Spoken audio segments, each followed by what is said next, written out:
Sejak pagi hari, orang telah sibuk menyiapkan tempat untuk resepsi pengangkatan ayahanda. Penari-penari tercantik dan terbaik seluruh Kebupatian kabarnya telah disewa untuk keperluan itu.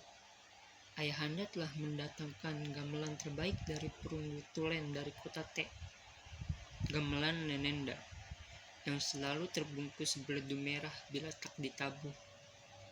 Setiap tahun, bukan hanya dilaras kembali, juga dimandikan dengan air bunga. Bersamaan dengan gamelan datang juga juru laras. Ayahanda menghendaki bukan saja gamelannya, juga larasnya harus murni Jawa Timur.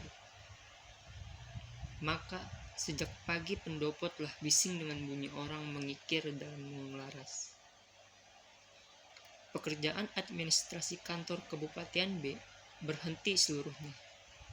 Semua membantu Tuan Nicolo Moreno, seorang dekorator kenamaan yang didatangkan dari Surabaya. Ia membawa serta kotak besar alat-alat hias yang selama itu tak pernah kukenal. Dan pada waktu itu juga baru aku tahu, memajang adalah satu keahlian. Tuan Nicolo Moreno datang atas saran Tuan Asisten Residen B. Dibenarkan dan ditanggung oleh Tuan Residen Surabaya. Pagi itu juga aku harus menemuinya. Dengan tangannya sendiri ia ukur tubuhku seperti hendak membikinkan pakaian untukku. Setelah itu dibiarkannya aku pergi. Pendopo itu telah diubahnya menjadi arena dengan titik berat pada potret besar Sri Ratu Wilhelmina, dara cantik yang pernah aku impikan, dibawa dari Surabaya, dilukis oleh seorang dengan nama Jerman, Hussenfeld. Dilukis oleh seseorang dengan nama Jerman Hussenfeld. Aku masih tetap mengagumi kecantikannya. Bendera triwarna dipasang di mana-mana, tunggal atau dua bersilang. Juga triwarna pita panjang berjuluran dari potret Sri Ratu ke seluruh pendopo, dan bakalnya meraih para hadirin dengan kewibawaannya. Tiang-tiang pendopo dicat dengan cat tepung yang baru kuperhatikan waktu itu pula, dan dapat kering dalam hanya 2 jam. Daun beringin dan janur kuning dalam keserasian warna tradisi mengubah dinding dan tiang-tiang yang kering kerontang menjadi sejuk dan memaksa orang untuk menikmati dengan penglihatannya. Maka mata pun diayunkan oleh permainan warna bunga-bungaan kuning, biru, merah, putih, dan ungu. Indah meresap, bunga-bungaan yang dalam kehidupan sehari-hari berpisahan dan dengan diam-diam berjengukan pada pagar-pagar. Malam kebesaran dalam hidup ayahanda tiba juga. Gamelan sudah lama mendayu-dayu perlahan. Tuan Nicolo Moreno sibuk dalam kamarku, berias aku. Siapa pernah sangka aku yang sudah dewasa ini dirias oleh orang lain, orang kulit putih pula. Seakan aku dara akan naik ke puadai pengantin. Selama merias takdirnya ia bicara dalam Belanda, yang kedengaran aneh, datar, seperti keluar dari rongga mulut pribumi. Jelas ia bukan Belanda. Menurut ceritanya, ia sering merias para bupati, termasuk ayahku sekarang ini, para raja di Jawa dan sultan di Sumatera dan Borneo. Ia telah banyak membuat rencana pakaian mereka, dan masih tetap dipergunakan sampai sekarang.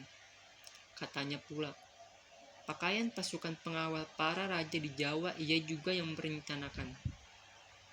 Diam-diam aku mendengarkan, tidak mengiyakan juga tidak membantah, sekalipun tak percaya sepenuhnya. Ia telah kenakan padaku kemeja dada Brenda, kaku, seperti terbuat dari selembar kulit penyu. Tak mungkin rasanya membongkok dengan kemeja dada ini. Gombaknya yang kaku seperti kulit sapi juga membuat leher segan untuk menengok. Memang maksudnya supaya badan tetap tegak, tidak sering menoleh, pandang lurus seperti gentleman sejati. Kemudian ia kenakan padaku kain batik dengan ikat pinggang perak. Gaya pengenaan kain itu diatur sedemikian rupa sehingga muncul watak kejawa timurannya yang gagah. Itu yang kiranya dikehendaki ayah. Aku tetap manda seperti anak dara sebuah belangkon, dengan gaya perpaduan antara Jawa Timur dan Madura, sama sekali baru, kreasi Niccolo Moreno sendiri, terpasang pada kepalaku, menyusul sebilah keris bertatahkan permata. Kemudian baju lasting hitam berbentuk jas pendek dengan cowok pada bagian punggung, sehingga keindahan keris bisa dikagumi semua orang. Dasi kupu-kupu hitam membuat leherku yang biasa giat mengantarkan mataku mencari sasaran, serasa hendak dijerat hidup-hidup. Keringat panas mulai membasahi punggung dan dada. Pada cermin kutemui diriku seperti satria pemenang dalam cerita Panji. Di bawah bajuku menjulur selembar kain beledu tersulam benang emas. Jelas aku keturunan satria Jawa, maka sendiri seorang satria Jawa juga. Hanya mengapa justru bukan orang Jawa yang membuat aku jadi begini gagah dan ganteng? Mengapa orang Eropa? Mungkin Italia? Mungkin tak pernah mengenakannya sendiri? Sudah sejak Amang Kurat satu pakaian raja-raja Jawa dibikin dan direncanakan oleh orang Eropa, kata Tuan Moreno.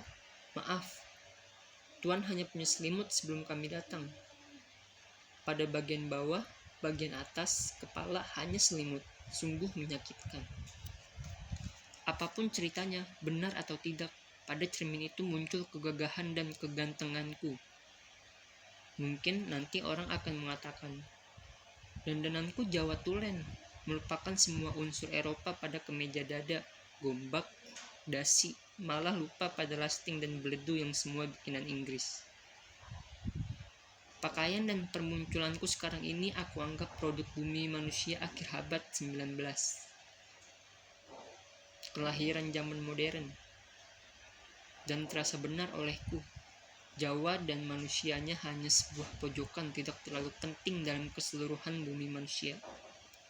20 telah menenunkan untuk orang Jawa, juga memilihkan bahannya. Tenunan desa tinggal dipakai orang desa, hanya yang membatik tinggal orang Jawa. Tentu buku yang sebatang ini tetap asli. Tuan Moreno pergi dan aku duduk. Waktu aku sadari bunyi gamelan Jawa Timur yang mengayunkan suasana malam itu, aku terbangun dari renungan, berkaca lagi dan tersenyum puas, sangat puas. Menurut aturan, aku jadi pengiring ayahanda dan bunda waktu memasuki sidang resepsi.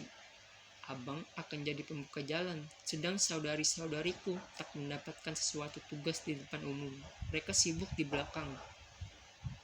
Tamu telah pada berdatangan. Ayahanda dan ibunda keluar. Abang di depan, aku di belakang mereka. Begitu memasuki ruang resepsi di pendopo, datang Tuan Asisten Residen B. Karena begitu menurut acara. Semua berdiri menghormat. Tuan Asisten Residen berjalan langsung mendapatkan ayahanda, memberi tabik, kemudian membungkuk pada bunda, menyalami abang dan aku. Baru setelah itu duduk di samping ayahanda. Gamelan memainkan Kebo Giro. Lagu Selamat Datang menggebu-gebu memenuhi ruangan resepsi dan hati. Dan pendopo telah penuh dengan hadirin dengan wajah di pencari sinar kesukaan dan sinar lampu gas. Di belakang mereka, di pelataran sana, duduk berbanjar para lurah dan penggawa desa di atas tikar. Protokol Patih B mulai membuka acara. Gamelan padam setelah ragu sebentar, seperti ditekan tenaga gaib. Lagu kebangsaan Belanda, Wibelmus, dinyanyikan. Orang berdiri, sangat sedikit yang ikut menyanyi. Sebagian terbesar memang tidak bisa. Pribumi hanya seorang dua. Yang lain-lain berdiri terlongok-longok, mungkin sedang menyumpahi melodi yang asing dan mengganggu perasaan itu. Tuan Asisten Residen B sebagai wakil Tuan Residen Surabaya mulai angkat bicara. Tuan Kontrolir Willem MD tampil untuk menjawabkan. Tuan Asisten Residen menggeleng dan melambaikan tangan menolak. Aku yang ditunjuknya sebagai penerjemah.